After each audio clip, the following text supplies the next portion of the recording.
We find ourselves on the peak of Pagoeta, the mountain that gives its name to this park.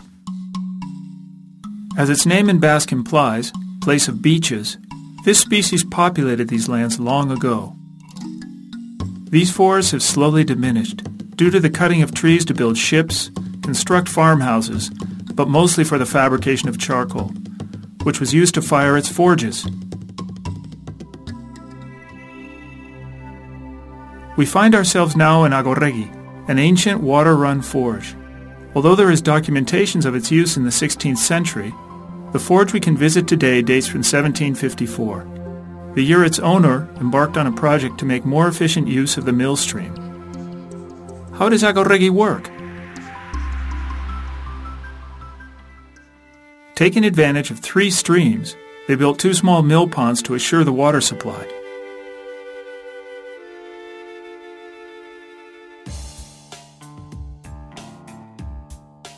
One, water was brought through the mill race into the wheel housing where its current turned 2 water wheels.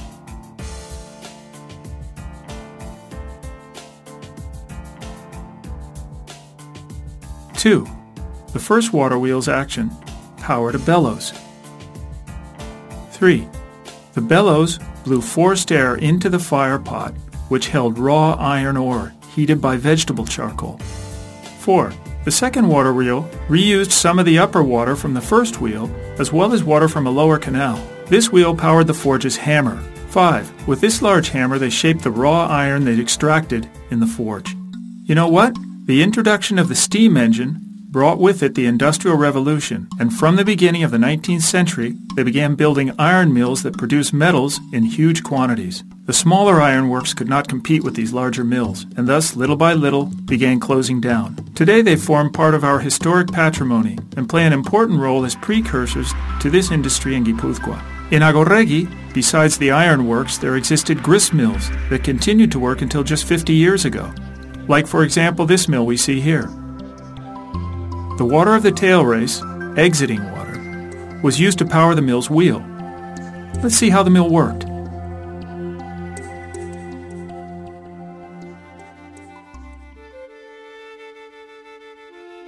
One, a sluice controls the flow of water through the mill race.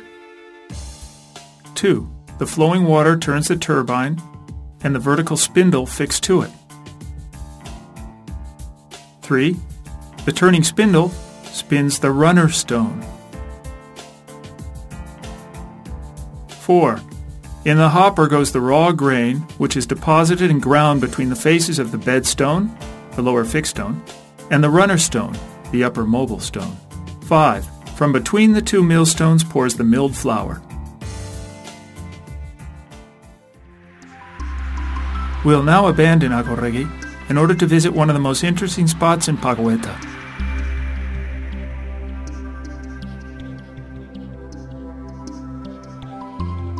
"25 years ago, Paco Garin, a botanist concerned about the preservation of biodiversity, embarked upon a beautiful adventure: the creation of a huge botanical garden with species from 5 continents.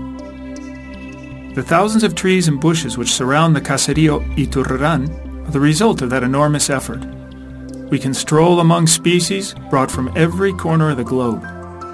In the 8 sections of the botanical garden, we can see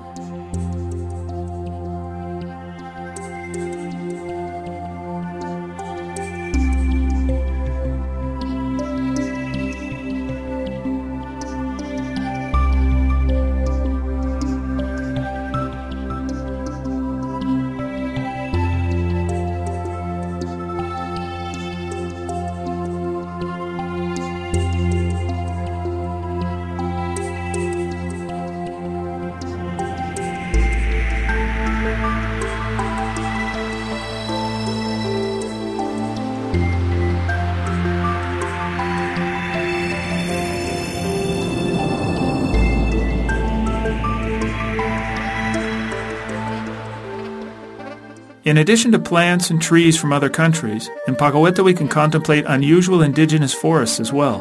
The topped forest. Where do these topped trees come from?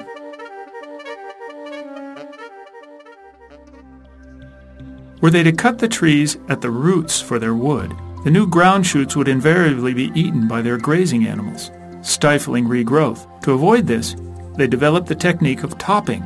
Choosing relatively young trees, they cut its trunk at approximately 2 meters from the ground. They allowed some branches to develop. Thus, by topping the trees at such a height, the new sprouts were protected from the attacks of the animals. These branches were cut every 8 to 20 years. According to the historians, this wood was destined for the building of ships, for firewood, and for the making of charcoal used in the iron mills. Thanks to this method of sustainable cutting, some forests still remain.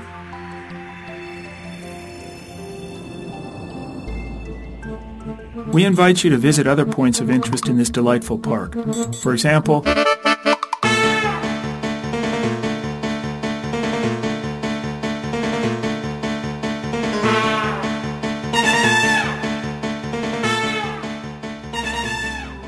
the Apiary of Iturraran. In this curious visit, we'll become familiar with the unknown and surprising life of bees.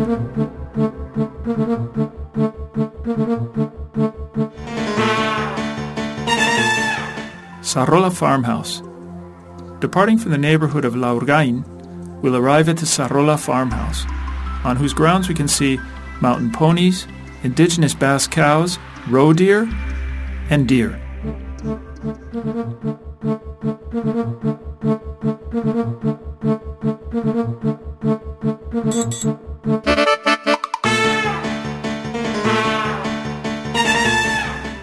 The Chapel of Santa Engrazi.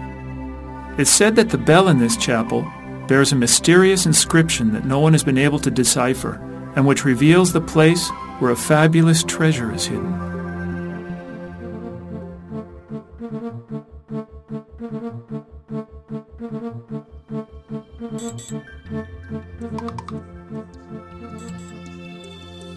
All this and much more await you in Pagoeta.